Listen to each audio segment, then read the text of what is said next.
Day 3. Lesson 3. 1. We emptied of meaning everything we saw. 2. Because of the above, we give an empty or null meaning to everything. However, we are surrounded by things that we perceive as real, aren't we?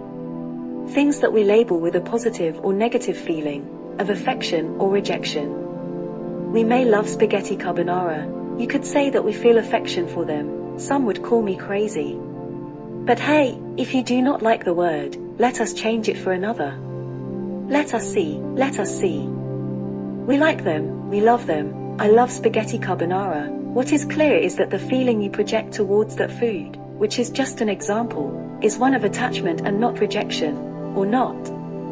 Who says some spaghetti can say a plate of black leg ham, an entrecote, a paella, in short for tastes the colors. Well, stop for a moment to think. All that you like, or dislike. When you have done practices 1 and 2, by extension, everything has ceased, must have stopped, although this takes time, to have meaning for you. See? When you learn to see the world without meaning, the spaghetti carbonara will be just that for your eyes. Spaghetti carbonara, they will not be the ones that freak you out. It is complicated to explain. Is that understood? We are not intended to become insensitive. In fact, it is quite the opposite. It is about us ceasing to perceive to begin to know, or to perceive the real. In this way, when you have done the first 2 practices, 1. We emptied of meaning everything we saw. 2. Because of the above, we give an empty or null meaning to everything. If this is so, could someone tell me how we can understand the world around us and in which we move?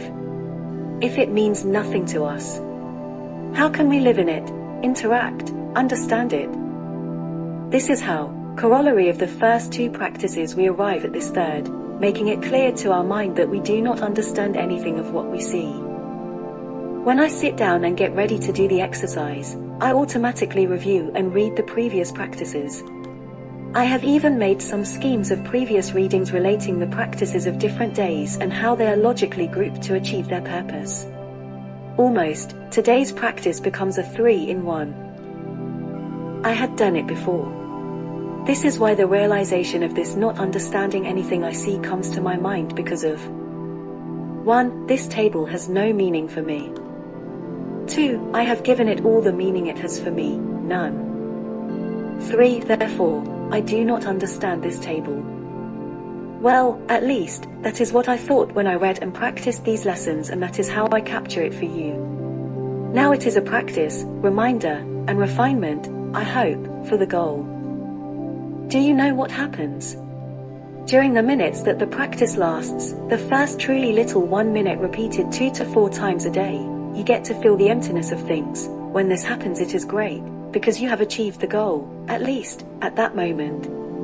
The problem is, when you come out of your meditative state, and return to your everyday reality, everyday perception also returns. The goal, mine at least, is that the perception that is achieved in a state of meditation is lasting, constant. It remains a new way of life. Only then will it have been worth it. I understand that each person is a different world and evolutionary level you do not have to take it as superior or inferior, but as different, and, therefore, each person will need more practices, more time of these, or less. That and everyone is seeing it. In my case, I read, reread, practiced partially, finally I practiced the whole manual, with very pleasant individual experiences, but that, I know little. I want more. That is why I insist on returning to the application of the manual and, on this occasion, to share it with you.